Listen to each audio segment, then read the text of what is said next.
Assalamualaikum warahmatullahi wabarakatuh. Halo semuanya, perkenalkan kami dari kelompok 310-2 ingin mempresentasikan tentang pembangkit listrik tenaga air. Namun sebelum mulai presentasinya, izinkan kami untuk memperkenalkan kelompok kami. Saya Jihan Akila. Saya Mirza Binoval. Saya Kiara Putri. Saya Maira Putusintya. Selamat menyaksikan. Oke, energi merupakan elemen vital yang tidak dapat dipisahkan dari kehidupan manusia. Namun, sebagian besar sumber energi konvensional seperti minyak bumi, batu bara, dan gas alam bersifat terbatas dan tidak dapat diperbaharui atau non-renewable. Kesadaran akan keterbatasan ini mendorong pencarian solusi energi alternatif. Ini berbagai sumber energi terbarukan seperti tenaga surya, hidro, angin, dan biomasa semakin gencar untuk dikembangkan. Transisi menuju energi alternatif ini bukan lagi sekadar pilihan, namun sebuah kebutuhan. Peralihan ini tidak hanya menjamin ketersediaan energi jangka panjang, tetapi juga berkontribusi dalam pelestarian lingkungan dan pembangunan berkelanjutan. Dengan demikian, upaya kolektif dalam mengadopsi energi terbarukan menjadi kunci penting untuk masa depan. Nah, jadi apa sih energi alternatif sama PLTA itu? Jadi energi alternatif adalah sumber energi pengganti energi berbahan bakar fosil yang dihasilkan dari sebuah energi yang nantinya dapat diperbarukan dan bersifat berkelanjutan. Lalu PLTA itu adalah singkatan dari pembangkit listrik tenaga air, yang dimana pembangkit listrik yang akan menghasilkan sebuah listrik dengan memanfaatkan energi potensial dan juga kinetik dari air. Oke, selanjutnya aku akan jelasin bagaimana cara kerja dari PLTA ini. Jadi pertama-tama, PLTA ini berasal dari energi yang dimiliki oleh air. Pertama-tama, air disimpan, ditampung di dalam suatu bendungan dan menciptakan suatu ketinggian yang nantinya akan memiliki energi potensial yang relatif besar. Kemudian, air akan dialirkan menuju turbin. Dan ketika air hampir menabrak turbin, air akan memiliki energi kinetik yang besar karena perubahan energi dari energi potensial menjadi energi kinetik saat dia di bawah dan hampir menabrak turbin. Dan ketika menabrak turbin, energi kinetik yang dimiliki air berpindah menuju turbin dan menyebabkan perputaran pada turbin. Nah, selanjutnya turbin itu terhubung dengan salah satu komponen di dalam generator, yaitu rotor.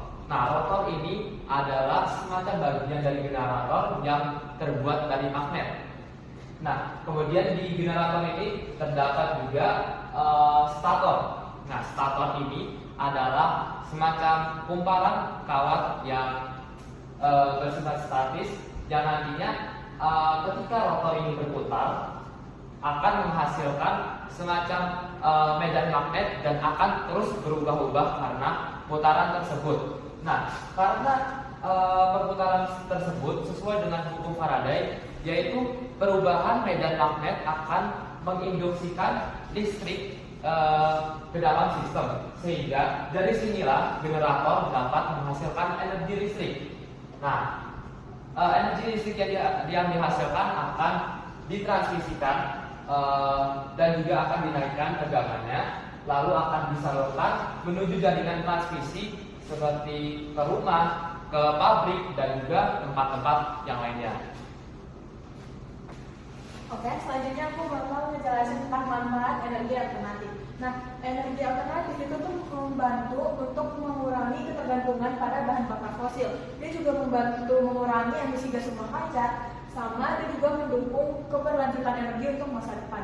Nah, kalau manfaat PLTA, dia tuh salah satunya itu ramah lingkungan karena dia tuh gak menghasilkan polusi dan juga memanfaatkan sumber daya terbarukan yang gak akan pernah habis.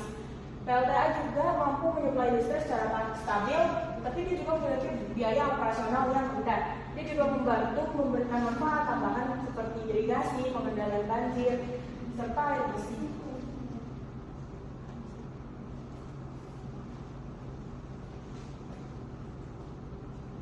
Dan selanjutnya juga aku bakal ngebahas tentang tantangan energi alternatif.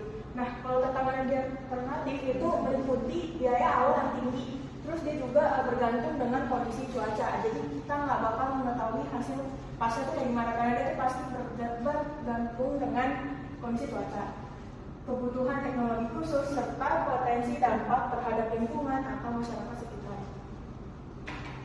Nah, terus kalau tentang PLTA dia tuh dibagi jadi 4. Pertama, lingkungan. Kalau lingkungan dia tuh dapat mengubah ekosistem, terus dia juga mengganggu satwa liar, serta dia tuh bisa menghambat pertanian serta perikanan warga.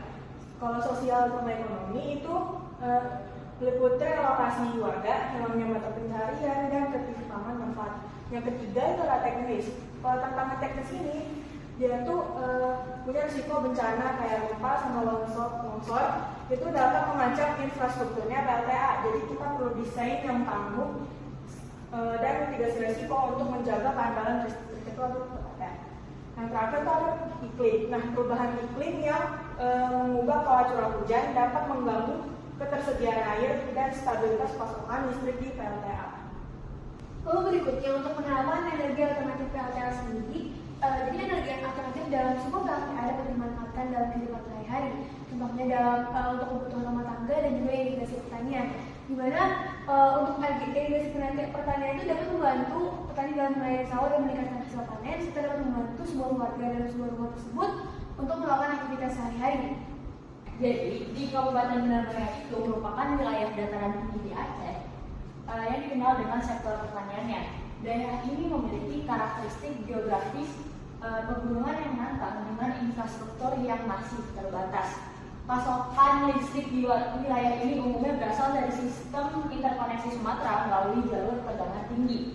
Kondisi geografis yang masih sulit dijangkau dan minimnya pembangkit listrik berbasis lokal menyebabkan ketergantungan tinggi terhadap jaringan listrik dari luar daerah. Untuk itu, untuk mengurangi ketergantungan terhadap jaringan interkoneksi dan meningkatkan kemandirian energi, penerapan teknologi PLTA seperti Aquavolt menjadi solusi potensial. Mengapa? Karena dengan mengadopsi konsep ini, Benar Meriah tidak hanya bisa mengurangi resiko blackout akibat gangguan jaringan, tetapi juga mendorong transmisi menuju energi bersih dan terjangkau dan berkelanjutan. Lalu untuk tujuan dari proyeknya dengan membangun PLTA, di mana akan memberikan pasokan listrik terhadap daerah-daerah terpencil yang belum terjamah oleh jaringan PLTA sendiri. Lalu kemudian pembangunan PLTA ini mengurangi emisi karbon jika dibandingkan dengan pembangkit listrik yang menggunakan yang berbahan bakar fosil. Lalu jika PLTA ini dibangun di daerah pegunungan yang mana sungainya itu sesuai untuk PLTA ini karena berdasarkan pada volume air dari sungai tersebut dan juga permukaan tanah dari sungai tersebut. Kemudian pembangunan PLTA ini juga membantu dalam sektor perekonomian di mana akan membantu aktivitas sehari-hari manusia dari segi pertanian, peternakan, rumah tangga, dan juga memberikan lapangan kerja serta pembangunan infrastruktur.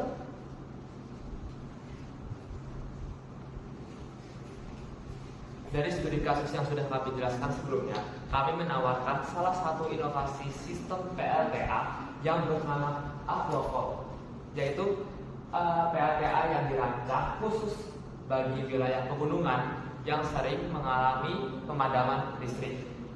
Jadi, cara kerja sistem ini hampir mirip pada sistem PLTA pada umumnya, tetapi pada sistem yang kami rancang ini, PLTA tidak hanya menghasilkan energi yang efisien saja, tetapi juga berperan dalam mendistribusikan listrik ke rumah-rumah dengan optimal dan cerdas dan juga otomatis. Jadi pertama-tama, air berasal dari aliran sungai. Kami akan menggunakan metode run of river yang dimana akan menggunakan aliran sungai dan bukan semacam bendungan seperti itu. Dan juga kami akan memanfaatkan curah hujan di area pegunungan dan yang kami akan tampung ke dalam suatu saluran dan kami akan alirkan menuju aliran sungai sehingga akan meningkatkan debit dari aliran sungai sehingga energi kinetik yang dimiliki oleh sungai akan tinggi dan juga akan menghasilkan tekanan dan juga energi yang tinggi juga. Lalu kemudian aliran sungai yang berasal dari atas akan mengalir ke bawah hingga dia sampai ke turbin kabel. Turbin Pelton ini adalah salah satu jenis turbin yang memiliki efisiensi yang tinggi karena dia sangat cocok dengan tekanan yang tinggi dan juga sangat cocok dengan sistem PLTA yang berada di atas pegunungan. Lalu turbin ini juga akan menggerakkan generator dan seperti pada prinsip yang tadi dia akan menggerakkan rotor dan dari situ akan menghasilkan energi listrik. Kemudian energi listriknya akan disalurkan menuju smart grid. Nah, apa itu smart grid? Smart grid ini adalah semacam alat untuk mendistribusikan energi listrik ke rumah-rumah dan juga sebagai alat penyimpanan cadangan dari energi listrik. Dan di dalam smart grid ini akan dilengkapi juga dengan AI load controller yang berfungsi sebagai pengatur debit dan juga kinerja dari sistem PLTA 12 volt ini. Dan tidak hanya itu, tetapi ini juga akan berfungsi sebagai pengatur dalam pembebanan agar supply-nya tetap stabil dan tidak overload. Nah, kemudian smart grid ini juga berfungsi dalam mengatur distribusi energi listrik kepada rumah-rumah. Dia akan memprioritaskan energi listrik dia akan memprioritaskan kepada fasilitas-fasilitas yang membutuhkan energi listrik yang berlebih seperti puskesmas, rumah sakit, sekolah, dan juga perkantoran. Dan juga pokoknya dia akan menjadi pengatur pendistribusi dan juga penyimpan cadangan energi listrik di desa tersebut. Nah, selain ini juga terdapat filtrasi sampah yang ada di dua titik, yaitu sebelum memasuki turbin dan juga setelah keluar dari turbin. Yang filtrasi yang pertama ini dia akan memfiltrasi barang-barang sampah yang berukuran besar seperti sampah-sampah logam atau kayu-kayuan yang berpotensi akan merusak turbin. Nah, kemudian filtrasi yang bawah akan memfilter sampah-sampah yang halus yang berukuran lebih kecil. Nah, jadi ini semua adalah ide kami untuk mengatasi studi kasus yang kami sudah sampaikan sebelumnya.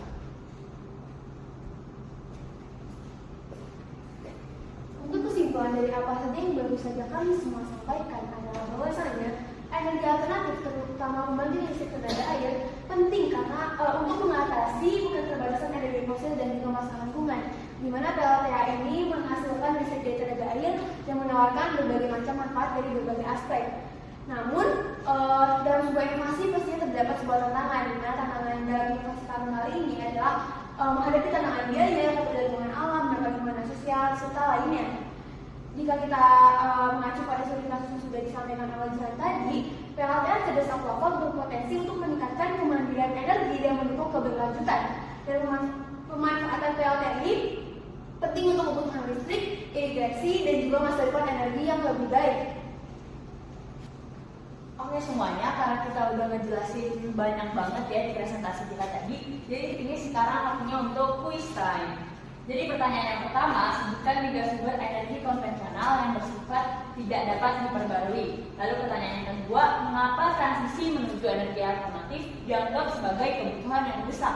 Pertanyaan ketiga yaitu bagaimana pembangunan bendungan untuk PLTA berpotensi mempengaruhi lingkungan. Dan pertanyaan terakhir, mengapa menerapkan teknologi PLTA cerdas seperti Aquafort dianggap sebagai solusi potensial untuk Kabupaten Benar Meriah? Bagi kalian yang udah dengerin video kita dengan seksama dan baik, sudah bakal dapat jawab pertanyaan ini semua guys.